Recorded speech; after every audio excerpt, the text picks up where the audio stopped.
نحمده ونصلي على رسوله الكريم اما بعد فاعوذ بالله من الشيطان الرجيم بسم الله الرحمن الرحيم رب اشرح لي صدري ويسر لي امري واحلل عقدة من لساني يفقهوا قولي رب زدني علما اللهم فقهنا في الدين اللهم اني اسالك علما نافعا ورزقا طيبا وعملا متقبلا اللهم انفعنا بما علمتنا وعلمنا ما ينفعنا وزدنا علما آمین یا رب العالمین۔ السلام علیکم ورحمۃ اللہ وبرکاتہ۔ وعلیکم السلام ورحمۃ اللہ وبرکاتہ۔ سورہ بقرہ ورس نمبر 234 اینڈ 235، بیوہ عورتوں کے متعلق مسائل۔ تو اسلام کیا کہتا ہے بیوگی سے ریلیٹڈ، اور ان کی عدت کتنے وقت کی ہونی چاہیے، اس کے بارے میں انشاءاللہ ہم ڈسکس کرتے ہیں۔ روٹ ورڈز دیکھیں گے، آپ اپنے قرآن پاک اوپن کر لیجئے۔ والذین یتوفون منکم، اور وہ جو یتوفون فوت کر لیے جاتے ہیں یا جو وفات پا جاتے ہیں۔ تو وفات اس کا روٹ کیا ہے؟ واو فا اور یا، وفات پا جانا۔ منکم تم میں سے، ویذرون اور وہ چھوڑ جاتے ہیں۔ ویذرون کا روٹ کیا ہے؟ واو زال اور را، چھوڑ جانا پیچھے، وہ چھوڑ جاتے ہیں۔ کن لوگوں کی طرف اشارہ ہے؟ وہ ہسبینڈس جن کی ڈیتھ ہو جاتی ہے، وہ فوت ہو جاتے ہیں اور وہ پیچھے چھوڑ جاتے ہیں کن کو؟ ازواجن، اپنی بیویوں کو۔ ٹھیک ہے، تو ازواجن مطلب بیویاں، یہاں پہ زوج کی جمع ازواج۔ یتربصنا، وہ انتظار میں رکھیں۔ اب یہاں پہ جو ہے یہ نون نسوہ لگا ہوا ہے، دیکھیے لاسٹ میں، تو یہ عورتوں کی طرف اشارہ ہے کہ وہ عورتیں اپنے آپ کو رو کے رکھیں، انتظار کریں۔ را با اور سعاد اس کا روٹ ہے انتظار کرنا۔ بِأَنفُسِهِنَّ، اپنے آپ کو یعنی اپنے نفسوں کو وہ روک کے رکھیں۔ اربعۃ اشہر و عشرہ، اربعۃ یعنی 4، اشہر مہینے، شہر ان کی جمع ہے اشہر، و عشرہ اور 10، یعنی 4 مہینے پلس اوپر سے 10 دن، 4 مہینے 10 دن پوری عدت بتائی گئی ہے یہاں پہ۔ فَإِذَا بَلَغْنَا، پھر جب بلغنا وہ پہنچیں، یعنی وہ عورتیں پہنچیں۔ بلغہ پہنچنے کے لیے استعمال ہوتا ہے، کسی جگہ پہنچنا۔ اجلہن، اپنی عدت کو، یعنی جو ان کا میعاد تھا، جو اللہ سبحانہ تعالیٰ کی طرف سے ان کو ایک ٹائم پیریڈ دیا گیا ہے، جب وہ کمپلیٹ ہو جائے۔ فلا جناح علیکم، تو نہیں کوئی گناہ تم پر، فیما فعلنا، اس میں سے جو وہ کریں، یعنی تم پر گناہ نہیں، مطلب ولیوں کی طرف اشارہ ہے کہ ولی کے اوپر کوئی گناہ نہیں ہے اس کے متعلق جو وہ عورتیں اپنے بارے میں فیصلہ لیتی ہیں۔ فعلنا، وہ کریں، فی انفسہن، اپنے نفسوں کے بارے میں، اپنے لیے جو وہ فیصلہ کرتی ہیں اس کے بارے میں تم پہ کوئی گناہ نہیں ہوگا، ان کو ان کا فیصلہ کرنے دیں، لیکن ساتھ یہ کنڈیشن ہے بالمعروف، یہ نہیں کہ عورت کا جو جی میں آئے وہ کرے، معروف طریقے سے کرنا ہے، بھلے طریقے سے کرنا ہے، جو دستور کے مطابق ہے، یعنی جو شریعتاً بھی ایکسیپٹیبل ہے اور سوسائٹی کے حساب سے بھی۔ واللہ بما تعملون خبیر، اور اللہ سبحانہ و تعالیٰ ساتھ اس کے جو تم کرتے ہو، جو بھی تم عمل کرتے ہو، ان کو خوب جاننے والا ہے، خوب خبر رکھنے والا ہے۔ ولا جناح علیکم، اور نہیں کوئی گناہ تم پر، فیما اور رستم، اس میں جو اشارہ کرو تم۔ الرضا کیا ہوتی ہے یہاں پر؟ الرضا عین را اور زواد اس کا روٹ ہے، یعنی اشارہ کرنا کسی چیز کی طرف، یعنی پیش کرنا آگے کوئی چیز۔ اشارتاً کیا کرتے ہیں آپ؟ کوئی کسی بات کی طرف آپ اشارہ کرتے ہیں، یعنی آپ اس کی طرف، آپ کا دھیان ہے، آپ اس کے بارے میں سوچ رہے ہیں، آپ اس اپنے آئیڈیا کو آگے پیش کر رہے ہیں۔ ٹھیک ہے، تو آگے پیش کرنے کے لیے تم اس کو آگے پیش کرتے ہو۔ بِہِ من خطبۃ النساء، بِہِ ساتھ اس کے، یعنی وہ آئیڈیا، من خطبۃ النساء، کس چیز کا آئیڈیا ہے؟ خطبہ، پیغام نکاح کا۔ ٹھیک ہے، عورتوں سے منگنی کے لیے یہاں پہ لفظ استعمال ہوا ہے۔ یہ خطبہ جو ہے، خطاب بھی آپ نے سنا ہوگا، کسی سے خطاب کرنا۔ تو یہاں پہ کیا ہے؟ عورتوں کی طرف، عورتوں سے خطاب کس طرح سے کیا جائے گا؟ ان کی طرف منگنی کا پیغام بھیجا جائے گا۔ او اکننتم، یا چھپائے رکھو تم۔ اکننتم کاف نون اس کا روٹ ہے، یعنی چھپانا، کسی چیز کو ہائڈ کرنا۔ تو یا تو تم عورتوں کو پیغام بھیجتے ہو یا پھر چھپائے رکھو اپنے نفسوں میں۔ ٹھیک ہے، علم اللہ انکم، جانتا ہے اللہ کہ بے شک تم، ستذکرونہن، ضرور تم ذکر کرو گے ان کا، یعنی عدت کے درمیان اگر کوئی مرد عورت کو نکاح کا پیغام بھیجتا ہے تو اس چیز سے منع کیا گیا ہے، لیکن یہاں یہ بتایا گیا ہے کہ اللہ سبحانہ و تعالیٰ جانتا ہے کہ وہ ضرور اس بات کو چرچا کریں گے، اس بات کا ذکر کریں گے لوگوں میں یا عورتوں تک اس بات کو پہنچانے کی کوشش کریں گے. وَلَٰكِن تُوَاعِدُهُنَّ سِرًّا، لیکن نہ تم وعدہ لو ان سے، تم وعدہ کرو ان سے چھپ کر، سرًّا چھپ کر. اس چیز کو منع کیا گیا ہے. اگر آپ کا ارادہ ہے، آپ اشارتاً کرنا چاہتے ہیں، پیغام بھجوانا چاہتے ہیں کسی اور کے تھرو، اس کی اجازت ہے، لیکن آپ ان عورتوں سے ڈائریکٹ بات نہیں کر سکتے، ان سے کوئی پکا وعدہ نہیں کر سکتے. چھپ کر کوئی وعدہ، یعنی باقی لوگوں سے چھپ کر ان عورتوں سے کوئی وعدہ نہیں کر سکتے عدت کے درمیان. الا ان تقولوا قولا معروفا، مگر یہ کہ تقولوا تم کہو قولا معروفا بھلی بات. بھلی بات کیا چیز ہے؟ یہاں پر اشارے کی طرف یہاں پہ پوائنٹ آؤٹ کیا گیا ہے کہ جو آپ ان ڈائریکٹ پیغام پہنچائیں گے اس کی طرف کی وہ بھلی بات ہے، وہ بھلا طریقہ ہے کرنے کا. وَلَا تَعْزِمُوا عُقْدَةَ النِّكَاحِ، نہ تم عزم کرو. عزم کیا چیز ہوتی ہے؟ پکا ارادہ کرنا. عقدۃ النکاح، نکاح کرنے کا، نکاح کی گرہ لگانے کا. حتیٰ یبلغ، یہاں تک کہ پہنچ جائے، الکتاب، کتاب یہاں پہ میعاد کے لیے استعمال ہوا ہے، یعنی کوئی مقررہ وقت، اجلہ اپنی مدت کو. وہ عورتیں یا وہ جو ٹائم پیریڈ ہے وہ کمپلیٹ ہو جائے، تب تک آپ کو ان کو پیغام نہیں بھیجنا. جیسے ہی وہ کمپلیٹ ہوتا ہے اس کے بعد آپ بھیج سکتے ہیں. وَاعْلَمُوا أَنَّ اللَّهَ يَعْلَمُ مَا فِي أَنفُسِكُمْ، وَاعْلَمُوا جان لو، خبردار ہو جاؤ، ان اللہ کہ بے شک اللہ سبحانہ وتعالیٰ، یعلم ما فی انفسکم، وہ جانتا ہے جو کچھ تمہارے نفسوں میں ہے، جو تمہارے دل میں ہے، جو تمہاری نیتیں ہیں، سب جانتا ہے اللہ سبحانہ وتعالیٰ. فَحَذَرُوهُ، اسی لیے ڈرایا جا رہا ہے کہ پس اس سے ڈرو.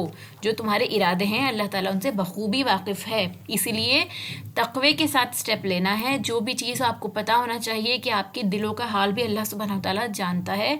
وَاعْلَمُوا أَنَّ اللَّهَ غَفُورٌ حلیم، اسی لیے اللہ سبحانہ وتعالیٰ آگے تسلی بھی دے رہا ہے کہ ٹھیک ہے، آپ کے دل میں خیال آ سکتا ہے، ہو سکتا ہے آپ انجانے میں بھی کوئی ایسی بات کر دیں یا آپ نے کی ہو اس سے پہلے، تو آپ اس بات کو جان لیجئے کہ ایٹ دی سیم ٹائم اللہ تعالیٰ بخشنے والا بھی ہے. آپ کو اس سے ڈرنا بھی ہے، لیکن اس کی بخشش کی امید بھی رکھنی ہے، اور وہ حلیم ہے، بہت بردبار ہے، فوراً نہیں پکڑتا، موقع دیتا ہے ریپینٹ کرنے کا اور اپنی بات کہنے کا. ٹھیک ہے، تو اب ان آیت کی تفسیر دیکھتے ہیں ایک ایک کر کے. وَالَّذِينَ يُتَوَفَّوْنَ مِنْكُمْ، اور وہ عورتیں، وہ مرد جو فوت ہو جائیں تم میں سے. تو یہاں پہ کس بات کی طرف اشارہ ہے؟ بیوگی کی طرف اشارہ ہے، بیوہ عورت کے بارے میں بتایا گیا ہے. وَيَذَرُونَ أَزْوَاجًا يَتَرَبَّصْنَ بِأَنفُسِهِنَّ، کہ وہ عورتیں اپنے آپ کو روکے رکھیں 4 مہینے 10 دن. کتنا ٹائم ہو گیا یہ ٹوٹل؟ 17 ہفتے اور 5 دن، اور اگر آپ ڈیز میں کیلکولیٹ کریں گے تو 130 ڈیز یہ عدت کا ٹوٹل ٹائم ہے. ٹھیک ہے، اب 4 مہینے 10 دن روکنے کے لیے کہا گیا ہے. تو آپ یہ دیکھیے کہ اس کے پیچھے کیا وزڈم ہے کہ اللہ سبحانہ وتعالیٰ فرماتے ہیں کہ عورتیں 4 مہینے رکے. 4 مہینے کی کاؤنٹنگ ہی کیوں ہے 4 مہینے 10 دن؟ اس سے کم کیوں نہیں ہے؟ ٹھیک ہے، اس کی طرف بھی سوال اٹھتا ہے. پھر اس کے بعد یہ ہے کہ جب مدت ختم ہو جائے تو اچھائی کے ساتھ جو اپنے لیے وہ فیصلہ کرنا چاہیں پھر کر سکتی ہیں. اس ٹائم ڈیوریشن میں ان کو اپنے آپ کو روکے رکھنا ہے. کوئی یہ نہیں کہہ سکتا کہ my life my way my rules, میں چاہوں تو اگلے دن ہی نکاح کر لوں، جو چاہے کر سکتی ہوں. یہ چیز، اس چیز کی اجازت نہیں ہے. اللہ سبحانہ وتعالیٰ آپ کو 4 مہینے روکتا ہے اس فیصلے سے کرنے سے. اس کے بعد آپ جو اچھائی کے ساتھ فیصلہ کرنا چاہیں کر لیں. ٹھیک ہے، کوئی بھی رول جو اللہ تعالیٰ نے دیا ہے اس کے پیچھے انسان اپنا دماغ اگر لگاتا ہے تو وہ وہاں تک نہیں پہنچ سکتا، اس کی وزڈم تک جو کریٹر کو پتہ ہے، جو بنانے والا ہے، جس نے ہمارے جسمانی ساخت بنائی ہے، ہماری مینٹل لیول کو، ہماری سوچ کو، سب کو جانتا ہے. تو اللہ تعالیٰ جانتا ہے کہ انسان کے لیے کیا بہتر تھا، اسی لیے اللہ سبحانہ وتعالیٰ نے یہ ڈیوریشن رکھی. وجہ اس کی یہ ہے کہ اگر کوئی لیڈی پریگننٹ ہوتی ہے اس دوران ہی، جس ٹائم پہ اس کے ہسبینڈ کی ڈیتھ ہو جاتی ہے، تو جو پریگنینسی ہوتی ہے، وہ جو حمل ہوتا ہے، وہ 16 ویک تک جو ہے اس کے اندر بیبی جو ہے وہ موومنٹ کرنا سٹارٹ کر دیتا ہے پیٹ کے اندر. تو اگر جیسے پہلے زمانے میں ٹیسٹ وغیرہ تھوڑی ہوا کرتے تھے اس طرح سے، لوگ اپنے آپ ہی آئیڈینٹیفائی کیا کرتے تھے نبض کے ذریعے یا علامات کے ذریعے. تو یہ ہے کہ اس وقت میں کوئی ٹیسٹ نہیں ہوتا تھا. تو اگر آپ موومنٹ محسوس کرتے ہیں بیبی کی، جو 4th ویک تک آرام سے ہو جاتی ہے، 16th ویک تک آرام سے آپ کو پتہ چل جائے گی. تو اسی لیے 16th ویک یہاں پہ 4 مہینے کے لیے استعمال ہوا ہے. اس کے بعد کیا ہے کہ اگر آپ 17 ہفتے تک پہنچتے ہیں، یعنی اس کے بعد کا جو ڈیوریشن ہے جو کہ بتایا گیا ہے کہ 4 مہینے 10 دن کے اندر 17 ہفتے ہو جاتے ہیں، تو اس میں یقینی طور پر آپ کو پتہ چل جاتا ہے کہ ہاں یہ لیڈی جو ہے وہ حاملہ ہے. یا پھر نہیں ہیں. اگر تب تک کوئی موومنٹ نہیں آتی اس کا مطلب کہ وہ پریگننٹ نہیں ہے. اگر موومنٹ کمپلیٹلی آپ ڈائگنوز کر سکتے ہیں, آپ کو پتہ چل جائے گا, تو اس کا مطلب یہ ہے کہ ہاں لیڈی پریگننٹ ہے. اکارڈنگ ٹو دیٹ ہی پھر اس کی عدت جو ہے وہ کاؤنٹ ہوگی. یہ ریزن ہے اس کا, ٹھیک ہے. تو یہ جو عدت کی مہلت اللہ سبحانہ و تعالیٰ کی طرف سے آئی ہے, تو اس کی وجہ کیا ہے کہ آنے والے بچے کا جو نسب ہے وہ محفوظ ہو جائے. یعنی جو بچہ اب آئے گا اس کی جو لینیج ہوگی, اس کی انہیریٹنس کے اندر جو اس کا پوائنٹ وہ ہوگا, اس کا جتنا بھی مال ہے, اس کا حصہ ہے, اس کا پارٹ ہے, وہ انہیریٹنس میں وہ اس کی پروٹیکشن کے لیے, اس کی آئیڈینٹی کے لیے کہ وہ کس کا بیٹا ہے. اگر اس ڈیوریشن میں لیڈی دوبارہ شادی کر لیتی ہے اور پتہ چلا پہلے ہسبینڈ سے وہ پریگننٹ تھی, تو کیا ہوگا, it would be very confusing کہ یہ اس کا بیبی ہے یا سابقہ شوہر کا بیوی ہے. اسی لیے اس کی آئیڈینٹی کو, اس کی حفاظت کرنے کے لیے بھی اللہ سبحانہ و تعالیٰ نے اس ڈیوریشن کا ٹائم دیا ہے کہ انسان اچھے سے اس بات کا اس کو گیان, اس کو پتہ چل جائے کہ یہ جو ہے بچہ پچھلے ہسبینڈ کا ہی ہے. کیونکہ آج کل آپ دیکھیں گے ٹیکنالوجی اتنی زیادہ ہے کہ 1-2 دن میں بھی پریگننسی پتہ چل سکتی ہے. بلڈ ٹیسٹ ہو گئے ہیں, سونوگرافیز ہو گئی ہیں. تو اتنی لمبی مدت اسلام کیوں رکھتا ہے کہ 4 مہینے 10 دن ہی کیوں ہوں, ٹھیک ہے. اگر ہمارے دماغ میں سوال آ سکتا ہے کہ ہم آرام سے ٹیسٹ کر سکتے ہیں, ود ان ویک بھی ہمیں پتہ چل جائے گا, تو اس کا جواب یہ ہے کہ دنیا کی ایک بہت بڑی آبادی ہے جہاں پہ یہ ساری پروفیشنز کی فیسلٹیز نہیں ہیں. بیسک ہیلتھ فیسلٹیز بھی وہاں اویلیبل نہیں ہوتی ہیں. کہاں کہ USG کی بات ہو رہی ہے یا بلڈ ٹیسٹ کی بات ہو رہی ہے. تو دین جو ہے وہ ہر زمانے ہر مقام کے لیے ہے, ٹھیک ہے. اسی لیے کیا ہے, بہترین طریقہ کیا ہے جاننے کا کہ جس عورت کی جسمانی کیفیت سے ہی آپ کو پتہ چل جائے, آپ کو ٹیسٹ وغیرہ کی بھی ضرورت نہ پڑے. پھر سملرلی یہ ریزن بھی رہتا ہے کہ جو بڑی سرجریز ہوتی ہیں اس میں بھی انسان کو ہیلنگ کے لیے وقت چاہیے ہوتا ہے. اس روٹین کا انسان عادی نہیں ہوتا ہے. تو جب انسان کا اس کا شوہر فوت ہوتا ہے کسی لیڈی کا, تو اس کے اندر عورت کے اوپر ایک بہت زیادہ جذباتی صدمہ ہوتا ہے. اس کو ہیل کرنے کے لیے ٹائم چاہیے ہوتا ہے, ٹھیک ہے. تو اسی لیے کیا ہے کہ اس دوران, عدت کے دوران عورت اپنے آپ کو سنبھال لیتی ہے, مینٹل ٹراما سے بھی اپنے آپ کو بچاتی ہے وہ. اور آپ دیکھیں گے نا کہ خود ہی قدرتی طور پر ہے یہ کہ جیسے بتایا گیا ہے کہ کوئی بھی غم ہوتا ہے تو 3 دن سے زیادہ اس پہ سوگ نہیں منانا چاہیے. آپ خود محسوس کریں گے کہ 3 دن تک آپ پر شدت طاری ہوتی ہے غم کی, اس کے بعد دھیرے دھیرے وہ سبسائڈ ہونے لگتی ہے, دور ہونے لگتی ہے. لیکن عورت کا جو ہے, کیونکہ اس کا لائف ٹائم کا ساتھ ہوتا ہے اپنے ہسبینڈ کے ساتھ, تو اس کا دکھ زیادہ ہوتا ہے, اس کی میموریز بہت زیادہ ہوتی ہیں. انفیکٹ جیسے ہے نا کہ 4 مہینے 10 دن یہ بھی ڈیوریشن کم ہے, جیسے لوگوں کی بانڈنگ ہوتی ہے, سال بھر لوگ یاد کرتے ہیں اپنے ہسبینڈس کو. بٹ یہاں پر جو ہے یہ ہیلنگ کے لیے اللہ سبحانہ تعالیٰ نے ٹائم دیا ہے, پلس یہ کہ آئیڈینٹیفائی کر سکے کہ لیڈی پریگننٹ تو نہیں تھی. اسی لیے, اور اگر وہ پریگننٹ ہوتی ہے تو جیسے ہی وہ ڈیلیوری کرتی ہے اس کی عدت ختم ہو جائے گی. یہ تو ایک نظر ڈالیں واٹ از عدت. عدت کیا ہوتی ہے؟ عدت is a period during which a woman is prohibited from marrying again after the dissolution of her earlier marriage by divorce or death.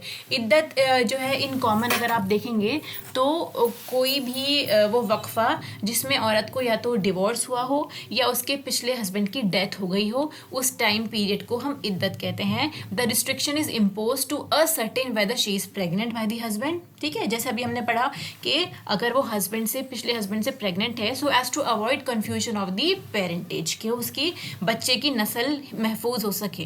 If the marriage is dissolved by divorce the duration of عدت is 3 months. جیسے ہم نے پڑھا تھا کہ اگر آپ نے طلاق لی ہے تو 3 مہینے کی عدت ہے. And if she is pregnant تو ٹل ڈیلیوری. تو سملرلی طلاق کا بھی ایسا ہے کہ جیسے ہی ڈیلیوری ہو جائے گی ویسے ہی اس کی عدت ختم ہو جائے گی. اور ایٹ دی سیم ٹائم اگر وہ اس ٹائم پہ بھی پریگننٹ ہے جب اس کے ہسبینڈ کی ڈیتھ ہو گئی ہے, تب بھی سیم ڈیوریشن ہے کہ وہ پریگننسی تک, اس کی ڈیلیوری تک اس کی عدت ہوگی.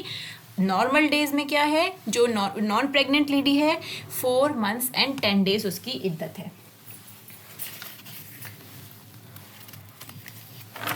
ٹھیک ہے. اب دیکھیے کہ ولادت کے ساتھ عدت کیوں ختم کی جاتی ہے, ٹھیک ہے. جیسے 3 دن ہی ہوئے ہیں, اگر آپ کے ہسبینڈ کی ڈیتھ ابھی ہوئی ہے اور 3 دن کے بعد ہی آپ کی ڈیلیوری ہو گئی ہے, تو بھی کیا ہے کہ آپ کی عدت ختم ہو جائے گی. کہا یہ 4 مہینے 10 دن کی بات ہو رہی تھی. تو وجہ اس کی یہ بتائی جاتی ہے کہ جب بچہ پیدا ہو جاتا ہے تو اس میں انسان کو ایک ہوپ نظر آنے لگتی ہے. ایک طرح سے ڈسٹریکشن بھی ہوتی ہے, ماں کا جو غم ہوتا ہے وہ بٹ جاتا ہے, وہ اپنے بچے میں دھیان لگا لیتی ہے, سینس آف لاس اس کا کم ہو جاتا ہے. کیوں؟ کیونکہ اسے ایک سینس آف گین بھی فیل ہوتا ہے کہ ہاں اس کے پاس اس کی اولاد ہے, ٹھیک ہے. تو اس کے درد کو ہیل ہونے میں زیادہ ٹائم نہیں لگتا ہے ان کمپیریزن ٹو جو لیڈی نان پریگننٹ ہوتی ہے. اسی لیے جو مدت ہے وہ ولادت تک کی رکھی گئی ہے. اب یہاں پر پروہیبیشنس کے بارے میں بات کرتے ہیں کہ کون سی چیزیں ہیں جو پروہیبٹ ہیں عدت کے ٹائم پہ. آپ جب عدت کی سٹیج میں ہیں اس وقت میں کون سی 3 چیزیں سختی سے منع کی گئی ہیں جو آپ کو نہیں کرنی ہیں. سب سے پہلے ایڈورنمنٹ، کہ آپ زیب و زینت اختیار نہیں کریں گی، سجیں گی سوریں گی بالکل نہیں. ٹھیک ہے، چاہے آپ گھر میں بھی کیوں نہ ہو، آپ کو بالکل زینت اختیار نہیں کرنی ہے. سرما لگانا، خوشبو لگانا، مہندی لگانا، یہ ساری چیزیں منع ہیں جب تک ٹائم پیریڈ کمپلیٹ نہیں ہوتا. سیکنڈ پوائنٹ ہے میرج، کہ آپ نکاح نہیں کر سکتے جب تک کہ آپ کا ٹائم پیریڈ پورا نہیں ہوتا. ٹھیک ہے. ریزن از سملر، کہ ایک تو لیڈی کو جو ہے ہیل ہونے میں ٹائم لگ رہا ہے، پلس یہ ہے کہ اگر پریگنینسی ہے تو وہ پتہ چل جائے، اور انسان کی باڈی کو کمپلیٹلی وہ ہونے میں، پیور ہونے میں، یا جیسے کہتے ہیں نا کہ باڈی اندر سے بھی ہیل ہوتی ہے. اور سائنٹیفکلی آپ دیکھیں گے تو یہ بھی بتایا گیا ہے کہ اگر سیمن بھی باڈی کے اندر ہوتا ہے تو اس کو بھی باڈی سے نکلنے کے لیے اور باڈی کو ریفریش ہونے کے لیے اتنا ٹائم درکار ہے کہ باڈی، اگر ایک جیسے لیڈی اگر کسی نئے ہسبینڈ سے شادی کرتی ہے، پھر ان کا ریلیشن ہوتا ہے، تو اس ٹائم پہ وہ اس کے لیے فوراً نہیں رہے گا. مطلب اس کے اوپر اٹیک ہونا دوسری طرح سے، کہ اس کی امیونٹی پہ بھی اٹیک ہو، یا پھر اس کے لیے سائنٹیفک وے میں اس کی ہیلتھ کے حساب سے بھی نقصان دہ ہو، تو اس میں بھی یہ ٹائم ڈیوریشن جو ہے اس کو ہیل کرنے کے لیے کافی رہتا ہے. تھرڈ پوائنٹ کیا ہے؟ گوئنگ آؤٹ، کہ آپ گھر سے نہ نکلیں. لیکن یہاں پر کیا بتایا جاتا ہے؟ ان نیسیسری نہیں نکلنا ہے. ٹھیک ہے، ضرورت کے وقت آپ نکل سکتے ہیں. تو یہ جو پابندی بتائی گئی ہے گھر سے نہ نکلنا، تو گھر سے نہ نکلنے کی وجہ یہ بھی بتائی جاتی ہے کہ عورت کو سکون چاہیے ہوتا ہے، اسے یکسوئی کے ساتھ ایک جگہ رہ کر کچھ سوچنے سمجھنے کا موقع مل جاتا ہے. اگر وہ باہر جائے گی، لوگوں میں مکس اپ ہوگی، تو کیا ہوگا؟ یہ بھی اس کے چانسز بھی ہیں کہ اس کو نکاح کا پیغام آ جائے. لوگ جو ہے اس سے پہلے جو شادی کرنے کا ارادہ رکھتے ہوں یا جن کا دھیان اس طرف جائے، تو ہو سکتا ہے اس ڈیوریشن میں جس میں وہ باہر نکلتی ہے، جب وہ عدت میں ہے، تو اس کو نکاح کا پیغام آ جائے، جو کہ ابھی منع کیا گیا ہے اللہ سبحانہ تعالیٰ کی انہی آیات میں، کہ آپ کو نکاح نہیں کرنا، نہ پیغام بھیجنا ہے. اس کے چانسز تھے. پھر یہ ہے کہ بیوہ پر جو لوگ ہیں عام طور پر وہ شک بھی کرتے ہیں، شک کی نگاہوں سے بھی ان کو دیکھا جاتا ہے. ان کے اوپر انگلیاں اٹھانا بہت آسان ہوتا ہے، کیونکہ اگر کسی کا مرد زندہ ہو، اس کا ہسبینڈ اس کے ساتھ ہو، تو وہ اس کے لیے سپورٹ کا کام بھی کرتا ہے، پروٹیکشن اور سپورٹ دونوں. لیکن جن عورتوں کو ہماری سوسائٹی میں آپ دیکھیں گے کہ وہ بیوہ ہو جاتی ہیں، ان کے اوپر انگلیاں اٹھانا بہت آسان ہے، کہ لوگ انہیں کچھ بھی کہہ دیں، جیسے چاہیں ان سے ٹریٹ کریں.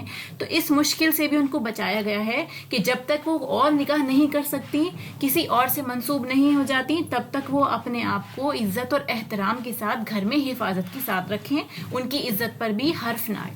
ٹھیک ہے، اسی لیے اسی وجہ سے ایڈورنمنٹ کے لیے بھی منع کیا گیا ہے کہ وہ زیب و زینت بھی نہ کریں، تاکہ کوئی ان سے اٹریکٹ بھی نہ ہو. تو اس طرح وہ ایک صدمے کی کیفیت میں ہوتی ہیں. جب انسان صدمہ اور غم محسوس کرتا ہے، غصہ بھی ہوتا ہے اس کے اندر، چڑچڑاپن بھی ہوتا ہے، تو اس کو اپنا اون ٹائم چاہیے ہوتا ہے. ساری ایکٹیویٹیز اس کی جو پہلے چل رہی تھی وہ بند ہو جاتی ہیں، تو اس شیڈیول میں دوبارہ آنے کے لیے یا اپنے بارے میں سوچنے کے لیے اسے ٹائم چاہیے. اسی لیے یہ ڈیوریشن دی گئی ہے. پھر یہ سوال آتا ہے کہ عورت اسی گھر میں عدت کا وقت کیوں گزارے؟ اسے اسی گھر میں، جس گھر میں اس کا ہسبینڈ تھا، اسی گھر میں رہ کر ہی عدت گزارنی ہے. وہ اپنے گھر نہیں جا سکتی، یعنی جیسے اپنے پیرنٹس کے گھر نہیں جا سکتی. تو وجہ اس کی یہ بتائی جاتی ہے، اس کی حکمت یہ ہے کہ جو عورت ہے اس نے گھر اپنے ہاتھوں سے سجایا ہوتا ہے، بنایا ہوتا ہے. جو ہسبینڈ وائف ساتھ میں رہتے ہیں، اس کی ایک خاص اٹیچمنٹ اپنے گھر سے ہوتی ہے، اس گھر سے وہ مانوس ہوتی ہے، اس کا دل لگتا ہے وہاں پہ. زیادہ کمفرٹیبل ہوگی بجز اس کے کہ وہ کہیں اور جا کے رہے. راحت اور آرام ملنا، آزادی سے رہنا، اپنے گھر میں انسان زیادہ کمفرٹیبل محسوس کرتا ہے. ہم سب اس کو محسوس کر سکتے ہیں. تو دوسری جگہ جب انسان جاتا ہے تو ایک بندھی ہوئی سی فیلنگ، ایک ایسی کیفیت ہوتی ہے کہ انسان جو ہے وہ کمفرٹیبل نہیں رہ پاتا، پوری طرح سے سکون میں نہیں رہ پاتا.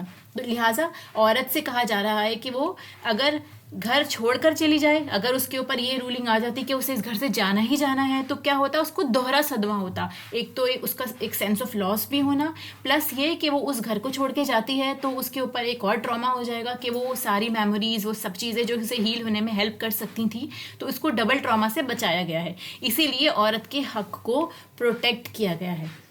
حدیث مبارکہ میں بھی آتا ہے کہ جب ایک بیوہ عورت نے دوران عدت اپنے میکے جانے کی اجازت چاہی، تو آپ صلی اللہ علیہ وسلم نے کیا فرمایا کہ تم اپنے اسی گھر میں رہو یہاں تک کہ عدت اپنی میعاد کو پہنچ جائے.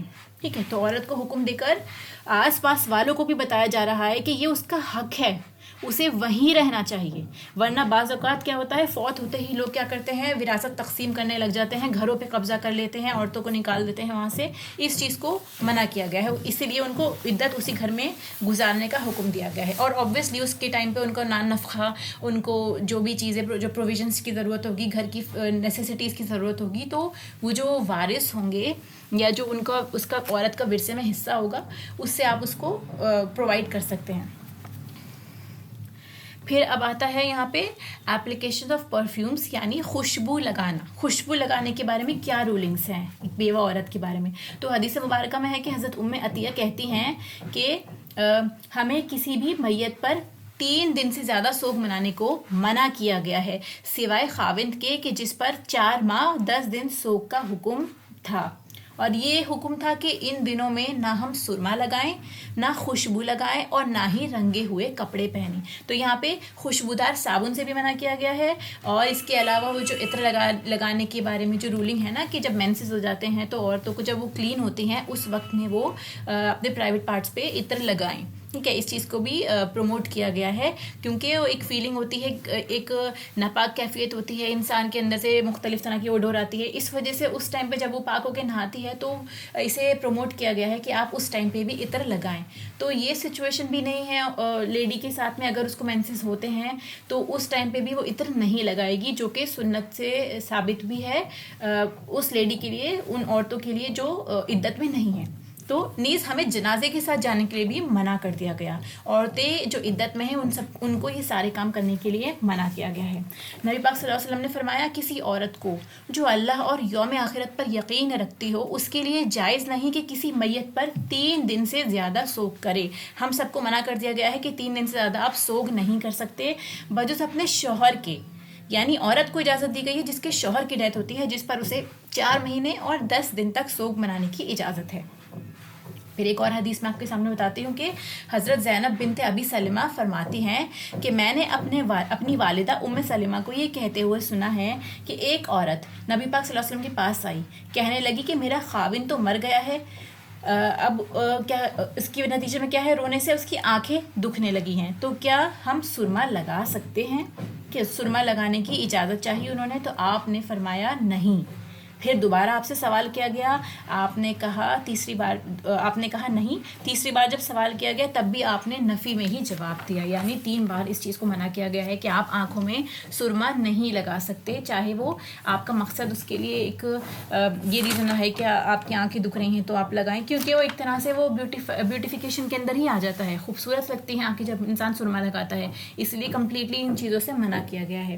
ٹھیک ہے, اب یہاں پہ ایک چیز اور کمپیریزن کے لیے رکھی گئی ہے کہ جو عورتیں جو عدت کے علاوہ بھی جو ہم پرفیومز لگا لیتے ہیں, ہم گرلس ہیں, عورتیں ہیں جو باہر لگا کے جاتی ہیں, بازاروں میں جاتی ہیں تو خوشبو لگاتی ہیں, محفلوں میں جا رہی ہیں تو خوشبو لگاتی ہیں, ان کے لیے کیا بتایا گیا ہے؟ میسنجر آف اللہ صلی اللہ علیہ وسلم said, any woman who puts on perfume and then passes by people so that they can smell her fragrance, then she is an adulteress. استغفر اللہ ربی. یعنی یہ بتایا گیا ہے کہ کوئی بھی عورت اگر پرفیوم لگا کر باہر جا رہی ہے, چاہے وہ نماز کے لیے ہی کیوں نہ جا رہی ہو, اور اس کی خوشبو آتی ہے لوگوں کو, لوگ اس سے اٹریکٹ ہوتے ہیں, تو وہ کیا ہے؟ ایک زناکار عورت ہے. ٹھیک ہے, تو اس کو نماز کی بھی اجازت نہیں ہے, انلیس یہ کہ وہ دوبارہ جائے, نہا کر آئے, پھر اگر اسے مسجد جانا ہے نماز کے لیے تو اس سچویشن میں وہ جا سکتی ہے. ادروائز وہ ایسی حالت میں نماز بھی نہیں پڑھے گی, کیونکہ وہ لوگوں کو اٹریکٹ کر رہی ہے اور دوسرے لوگوں کو بھی ڈسٹریکٹ کرنے کا بہت بڑا ذریعہ بنے گی. اسی لیے آپ دھیان رکھیں کہ ہم بھی جب باہر جائیں کسی بھی طرح کا کوئی پرفیوم یا جو جس چیز سے خوشبو آتی ہے وہ نہ لگائیں. گھر میں ہوں آپ اپنے نماز پڑھتے ٹائم لگانا چاہتے ہیں, کیونکہ نماز کے ٹائم پہ ہمیں اپنی زینت اختیار کرنے کو کہا گیا ہے. اللہ سبحانہ و تعالیٰ کے سامنے ہم جا رہے ہیں تو ہم اچھے سے اچھے کپڑے پہن کر خوشبو لگا کے پورے خوش و خضو کے ساتھ نماز پڑھیں گے, اس چیز کو پسند کیا گیا ہے. لیکن یہی کام آپ باہر جاتے ہوئے نہیں کریں گی, اسی لیے اس چیز کا بہت زیادہ خیال رکھیں. پھر دیکھیے اسلام میں جو بتایا گیا ہے کہ عدت کا زمانہ 4 مہینے 10 دن ہے, تو اس کو آپ کمپیئر کریں کہ دور جاہلیت میں اس کی عدت کتنی تھی.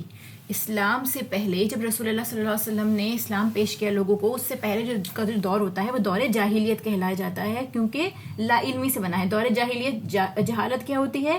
لا علمی، کہ جب انسان کو علم نہیں تھا. تو ایکچولی علم کیا ہے؟ علم جو ہے جو اللہ کی طرف سے آ گیا. تو اس سے پہلے کا پورا دور جاہلیت کہلایا جاتا ہے. اس دور میں عدت پوری 1 سال کی تھی، اور سال گزرنے کے بعد بھی عورت کو کیا کرا جاتا تھا؟ عورت اونٹ کی مینگنیاں پھینکتی تھی، اس کے بعد وہ عدت سے نکلا کرتی تھی. راوی نے حضرت زینب سے پوچھا کہ اونٹ کی مینگنی پھینکنے کا کیا قصہ ہے، یعنی سوال کرنے والے نے سوال کیا کہ اونٹ کی مینگنی پھینکنا اس سے کیا مراد ہے، ہم کیا سمجھیں؟ تو حضرت زینب نے کہا کہ جاہلیت میں یہ دستور تھا کہ جس عورت کا خاوند مر جاتا وہ ایک تنگ اور تاریک جھوپڑے میں جا بیٹھتی، برے سے برا لباس پہنتی، نہ خوشبو لگاتی، نہ کوئی آرائش و زیبائش کرتی، حتیٰ کہ پورا سال اس طرح گزار دیتی. سال گزرنے پر اس کے پاس کوئی جانور لایا جاتا، چاہے وہ کوئی گدھا ہوتا یا کوئی بکری ہوتی، جس سے وہ اپنی شرمگاہ رگڑتی. کبھی وہ جانور اس سے مر بھی جایا کرتا تھا. اس کے بعد اس کے پاس اونٹ کی مینگنیاں لائی جاتی جسے وہ اپنے سامنے پھینکتی، اس کے بعد وہ خوشبو وغیرہ لگا سکتی تھی. تو آپ یہ دیکھیے کہ دور جاہلیت سے پہلے، اسلام سے پہلے یہ طریقہ رہا کرتا تھا، اور پورے 1 سال ایک بند کمرے میں، کوٹری میں رہنا ایک انسان کی پہلے ہی اس کو صدمہ پہنچ رہا ہے کسی چیز کا، اتنا بڑا لاس ہے اس کا، پلس اس کو سب سے کاٹ دیا، الگ کر دیا، اندھیرے میں چھوڑ دیا. تو کتنا زیادہ ٹارچر ہوا کرتا تھا. اور اللہ سبحانہ وتعالیٰ کا کتنا شکر ادا ہے کہ اس نے اتنی آسانیاں کر دی ہم لوگوں کے لیے، کتنا تحفظ پرووائڈ کیا ہم لوگوں کو، کہ عورتوں کو بھی ان کی لاس پہ بھی ہیل کرنے کا بھی ٹائم دیا، پلس ان کو نان نفقہ بھی پرووائڈ کیا گیا، نہ ان کو اس طرح سے کہ وہ سوسائٹی سے بالکل الگ ہو جائیں، کہ ان کو صدمے پہ صدمہ پہنچے. تو اسی لیے اللہ سبحانہ وتعالیٰ کی اتنی ساری بلیسنگس ہیں انسان کے اوپر. اب یہاں دیکھیے کہ عدت گزارنے والی عورت کام پر جا سکتی ہے. یہ سوال اٹھتا ہے کہ کوئی اس کی جیسے ماں بیمار ہے یا گھر کا کام کرنے والا کوئی نہیں ہے، تو اس کے لیے اسے باہر جانا پڑ رہا ہے. اس کے ہسبینڈ کا بزنس تھا اور بچے ابھی چھوٹے ہیں، تو اس کے لیے اس کو دیکھ بھال کے لیے، دیکھنے کے لیے اسے جانا ہے باہر. اگر وہ نہیں جائے گی تو اوبویسلی لاس ہوگا. کوئی آس پاس میں خیال رکھنے والا، کوئی ولی اس طرح کا نہیں ہے. اس سچویشن میں عورت کیا کرے گی؟ کیا اسے بالکل گھر کے اندر بند ہو کے بیٹھ جانا چاہیے کہ وہ باہر نہیں جا سکتی؟ ایک چیز اور آپ یہ دیکھیں گے، مزے کی بات ہے کہ ہمارے یہاں عدت کے ٹائم پہ عورتیں ایسا پردہ کرتی ہیں کہ کوئی بھی نہ آئے، کوئی نہ دیکھ سکے، نہ کوئی آواز سن سکے. حالانکہ یہی پردہ اس عورت کو ساری زندگی کرنا تھا.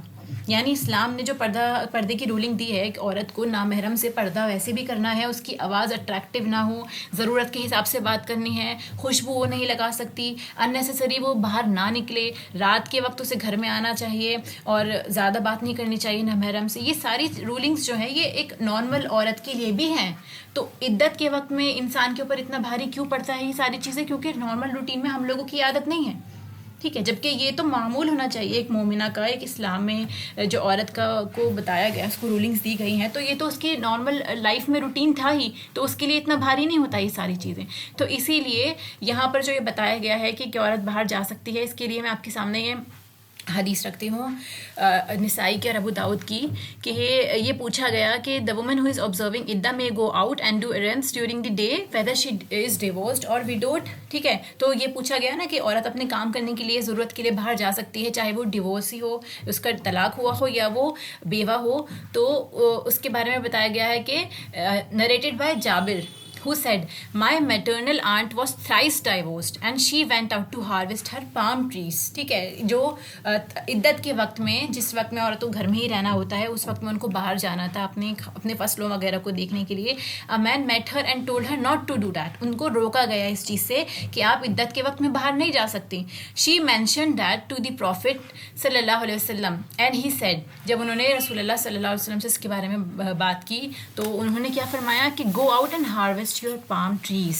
باہر جاؤ اور اپنا کام کرو، جو کرنا تھا ان کے لیے، جو ضروری تھا. perhaps you will give some of it in charity or do some good. یعنی ہو سکتا ہے وہ آپ اس سے نیکیوں میں اپنے اضافہ کر سکیں، ٹھیک ہے، اس میں چیریٹی دے سکیں آپ. یعنی وہ ان کی ضرورت تھی، ان کو باہر جانے کی اجازت دے دی گئی ہے، لیکن unnecessary باہر نہیں جانا. یہاں پہ آپ دیکھیے دوسرا فتویٰ بھی مینشن ہے کہ the basic principle is that a woman should mourn in the house of her husband where he died and she should not go out accept in cases of need اور نیسیسٹی، یعنی بہت زیادہ ضرورت ہے، آپ کا کام کوئی اور نہیں کر سکتا ہے، یا وہ کام صرف آپ ہی کو پتہ ہے، یا ہسبینڈ نے آپ ہی کو بتایا تھا، آپ کا دیکھنا ضروری ہے. ہو سکتا ہے کہ اب آپ ان کے بہاف پر اب آپ کو سارے کام دیکھنے ہوں، such as going out to the hospital بھی اس میں آتا ہے. اف شی فال سک، اگر وہ اتنا بیمار ہے کہ گھر میں علاج نہیں ہو سکتا، اسے باہر جانا ہے، وہ عدت میں ہے، تو کیا اسے مرنے دیں گھر پہ؟ یہ لوگ کہیں گے عدت میں ہے، اسے بالکل باہر نہیں لے کے جانا ہے، چاہے وہ گھر پہ ہی کیوں نہ مر جائے. یہ کوئی نیکی کا کام نہیں ہے، ٹھیک ہے. اور buying what she needs from the market place, اس کے لیے سامان، گروسری کا سامان لانے کے لیے کوئی نہیں ہے تو اسے جانا ہے، اسے بریڈ لینا ہے اپنے بچوں کے لیے، یا اپنے بچوں کو اسکول چھوڑنا ہے، ان کے اسکول میں کچھ ایسی نیڈ ہے جو اس کے علاوہ کوئی اور نہیں کر سکتا. تو وہ کام جو نیڈ اور نیسیسٹی کے ہیں، اس سچویشن میں عورت کو باہر جانے کی اجازت ہے. ٹھیک ہے، آئی ہوپ آپ لوگوں کو سمجھ میں آیا ہو. اب یہاں پر جو یہ بتایا گیا ہے فلا جناح علیکم، کہ آپ پر کوئی گناہ نہیں ہے، تو کیا ہے یہاں پر آپ کو نہیں روکنا ان عورتوں کو اس چیز کے بارے میں فیما فعلنا فی انفسہن بالمعروف، کہ جو اپنے بارے میں فیصلہ لیتی ہیں. تو یہاں پر شوہر کے وارثوں کی طرف اشارہ کیا گیا ہے کہ جو رکاوٹ ڈالتے ہیں، ٹھیک ہے، ان کے سسر ہو گئے، جیٹھ ہو گئے، یا ان کی جوان اولاد ہو گئی، جو ان ساری چیزوں میں ان کے لیے ہرڈل بنتی ہے ان عورتوں کے لیے، تو ان کی طرف اشارہ ہے کہ عموماً ہوتا یہ ہے کہ عورت 1 سال کے بعد بھی جب گھر سے نہیں نکل سکتی تھی تو لوگ کیا کرتے تھے، اسے سامان وراثت کے ساتھ تقسیم کر دیتے تھے. دور جاہلیت کی بات آپ کو بتاتی ہوں کہ اس وقت میں عورتوں کو بھی وراثت میں تقسیم کیا جاتا تھا کہ یہ عورت کس کے حصے میں آئی، یعنی اس کو بھی ایک طرح سے ایک وہ مٹیریلسٹک تھنگ سمجھا جاتا تھا کہ وہ بھی وراثت کا حصہ ہے، شی از اے پارٹ آف انہیریٹنس. تو اسے غلام بنایا جاتا، اسے نوکر بنایا جاتا، اس پہ ظلم و ستم کیے جاتے، اس کو اپنی ملکیت میں لیا جاتا، اس کے مالک بنا جاتا. ٹھیک ہے، تو یہ بھی اسلام نے اس جہالت کو دور کیا کہ نہیں، اب عورت وہاں نہیں رہے گی. جب اس کی عدت پوری ہو گئی ہے، وہ اپنی مرضی سے جہاں چاہے رہے. اگر مرد یا عورت اپنی عزت کی حفاظت کرنے کے لیے دوبارہ شادی کرنا چاہے تو بھی اسلام میں اس کو کوئی رکاوٹ نہیں ہے. اس کو کسی طرح کا طعن و تشریح نہیں کرنا، نہ ہی کوئی عیب ہے کہ عورت اپنے بارے میں معروف طریقے سے فیصلہ لینا چاہتی ہے. اگر وہ کسی مرد سے شادی کرنا چاہتی ہے عدت کے بعد، تو وارث اس کو نہیں روکیں گے، نہ ہی وہ اس کو اپنی اینٹی سمجھیں گے کہ یہ ہماری وراثت کا حصہ ہے. پہلے بھی بہت زیادہ ایسا ہوا کرتا تھا دور جاہلیت میں کہ عورتوں کو وراثت سمجھا جاتا تھا، اولاد کے حصے میں آتی تھی. یا پھر سمجھے آپ کہ آپ یہ دیکھیں کہ اگر وہ جیٹ کے حصے میں آتی ہے تو اس کے ساتھ کس طرح کا برتاؤ ہو سکتا ہے، کوئی دیکھنے سمجھنے والا نہیں ہے. اللہ سبحانہ وتعالیٰ نے اس حالت زار پہ رحم کھا کے عورت کو ایک آئیڈینٹی دی، اس کو اپنی عزت کی حفاظت کرنے کا موقع دیا، پلس یہ اپنے لیے فیصلہ کرنے کا موقع دیا. تو اللہ کا جتنا شکر ادا کیا جائے کم ہے. پھر آپ یہ دیکھیے ایک امپورٹنٹ بات کی طرف اشارہ کیا جا رہا ہے جو ہم نے آرفنس کے ٹائم پہ بھی پڑھا تھا کہ the Prophet صلی اللہ علیہ وسلم said the one who looks after a widow or a poor person is like a mujahid، کہ جو بیوہ کا خیال رکھتا ہے، اس کے اندر آرفنس بھی آ گئے، پور پرسنس بھی آ گئے، اور بیوہ بھی. وہ لوگ سوسائٹی کا وہ طبقہ جو محروم ہوتا ہے شفقت سے لوگوں کی، رحم سے لوگوں کا، تو ان کی طرف اشارہ کیا گیا ہے کہ جو بھی شخص ان کی مدد کرے گا تو ہی از لائک اے مجاہد، وہ ایک وارئر کی طرح ہے. ہو فائٹس فار اللہ's cause، جو اللہ کی راہ میں لڑتا ہے، اللہ کی راہ میں کوششیں کرتا ہے. اور لائک ہم who performs prayers all the night and fast all the day، یعنی اتنا زیادہ ثواب ہے کہ ایک انسان جو پورے دن روزہ رکھتا ہے اور پوری رات عبادت میں لگا ہوا ہے، اس کے برابر ہو جاتا ہے جو ایک بیوہ کا یا کسی غریب انسان کا ان کی کفالت کرتا ہے، ان کا خیال رکھتا ہے. اسی لیے آپ دیکھیں گے ہمارے آس پاس میں بہت سارے لوگ ہوں گے جو ضرورت مند ہوں گے، ہم ان کا خیال نہیں رکھ پا رہے. تو کسی بھی طرح سے ہمارے خاندانوں میں بھی کوئی اگر بیوہ ہیں یا یتیم بچے ہیں تو ضرور کوشش کریں ان کا خیال رکھنے کی، کسی بھی طرح سے، چاہے ان کی دل جوئی کرے، ان سے حال ان کا معلوم کرے، ان کا کوئی نیڈ ہے تو ان کی طرف جائیں، ان کا دل ہلکا کرے، ان سے تھوڑی میموریز کی باتیں کریں اس طرح کی جو ان کو خوشی محسوس کرائے. تو اس چیز کو پروموٹ کیا گیا ہے کہ آپ لوگوں کا خیال رکھیں، صرف اپنے گھر میں اپنی زندگیوں میں ہی محدود نہ رہ جائیں، آس پاس والوں کا بھی خیال رکھنا ہماری ذمہ داری ہے. پھر یہ اس سے آگے کی ورس میں بتایا جا رہا ہے ولا جناح علیکم فیما ارستم بھی من خطبۃ النساء، ایک اور بات کی طرف اشارہ کیا جا رہا ہے ان پروپوزلز کی طرف جو عورتوں پہ انڈائریکٹلی بھیجے جاتے ہیں دوران عدت. ٹھیک ہے، تو کیا بتایا گیا ہے کہ تم پر اس میں کوئی گناہ نہیں کہ تم اشارتاً کنایتاً ان عورتوں سے نکاح کی بابت کہو، یعنی ان عورتوں سے اگر آپ ان کو پروپوزل بھیجتے ہیں ان کی طرف اشارے میں، انڈائریکٹلی، ناٹ ڈائریکٹلی، ڈائریکٹلی کی اجازت نہیں ہے. تو عدت کے دوران اگر کوئی مرد واضح طور پہ ایک دم کلیئر الفاظ میں نکاح کا پیغام بھیج رہا ہے تو اس چیز سے منع کیا گیا ہے. کس چیز کو پروموٹ کیا گیا ہے؟ اشارتاً کنایتاً، یعنی اشارے سے انڈائریکٹلی کسی ولی کے تھرو یا آپ اس کو پیغام پہنچا دیں سو دیٹ یہ ہو کہ وہ عورت اس دوران سوچ سکے اس کے بارے میں، تو وہ اپنے حساب سے فیصلہ لے سکے، لیکن آپ ڈائریکٹ ریچ نہیں کریں گے اسے. ٹھیک ہے.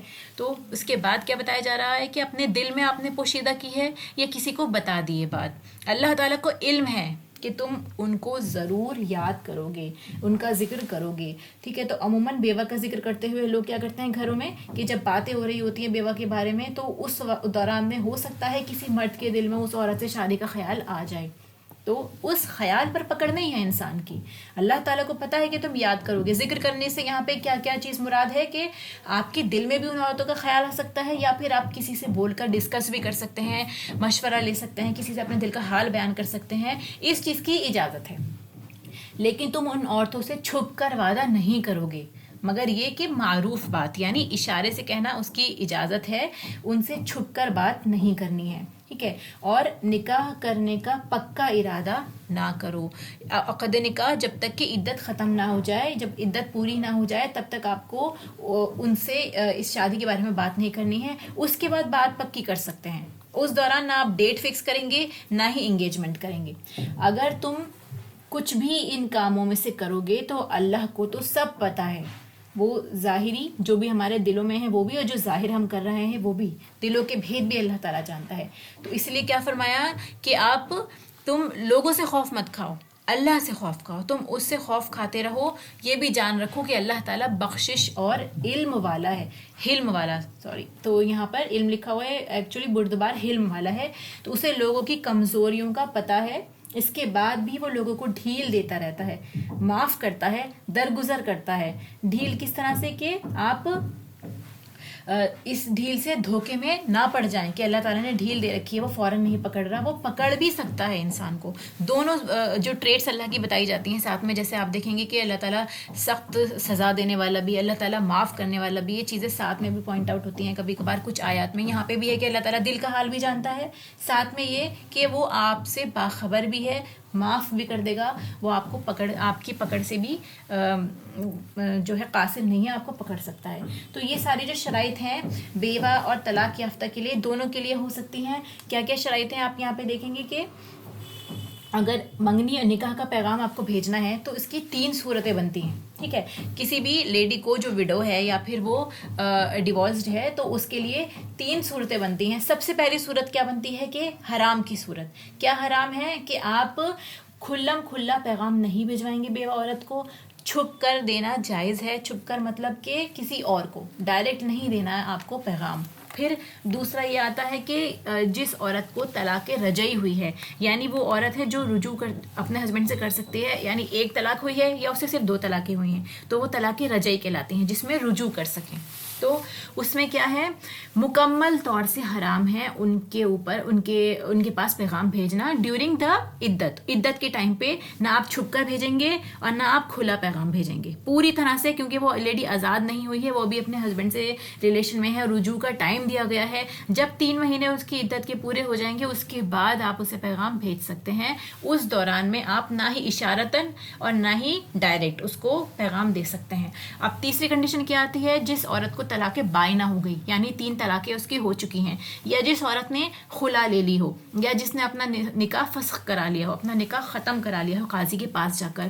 اس سچویشن میں مباح ہے، اجازت ہے کہ آپ کھلم کھلا بھی دے سکتے ہیں یا اشارتاً بھی اس کو نکاح کا پیغام بھجوا سکتے ہیں. ٹھیک ہے. تو یہ تینوں کنڈیشنز بن گئی ہیں. 3 طرح کی عدتیں ہیں تو 3 طرح کی کنڈیشنز یہاں پہ بن گئی ہیں. اور اگر کسی نے اس دوران عدت میں نکاح کر لیا اس عورت سے جس کے ہسبینڈ کی ڈیتھ ہو گئی ہے، تو اس نکاح کو آپ کو ختم کرانا ہے. وہ نکاح باطل ہے، فوراً ان کو الگ کرانا ہوگا آپ کو. ٹھیک ہے. تو یہ Islam gave women their due rights. اسلام نے عورتوں کو ان کا حق دیا، ان کی عزت کی پروٹیکشن کر کے، ان کی حقوق کی پروٹیکشن کر کے، ان کو ذہنی طور پر، جسمانی طور پر ہر طرح سے تحفظ پرووائڈ کیا ہے. اسی لیے ہمیں تھوڑی سی ہسٹری بھی جاننا بہت زیادہ ضروری ہے کہ آپ کو پتہ ہو کہ اسلام سے پہلے کا دور کیسا تھا اور اب کیسا تھا. تو کیا واقعی اسلام میں عورتوں پہ ظلم ہوتا ہے کہ جیسا دکھایا جاتا ہے کہ اسلام میں عورتیں جو ہیں وہ بہت مجبور ہیں، یا اللہ تعالیٰ نے عورتوں کو ایک نیا مقام، ایک سوسائٹی میں اسٹیٹس دیا ہے، ان کی پروٹیکشن، ان کی حفاظت کی ہے؟ کہ آپ دیکھیں گے نا دوسرے کلچرز میں بھی کہ جب ہسبینڈ کی ڈیتھ ہو جایا کرتی تھی تو ان کو ان کے ساتھ ہی جلا دیا کرتے تھے.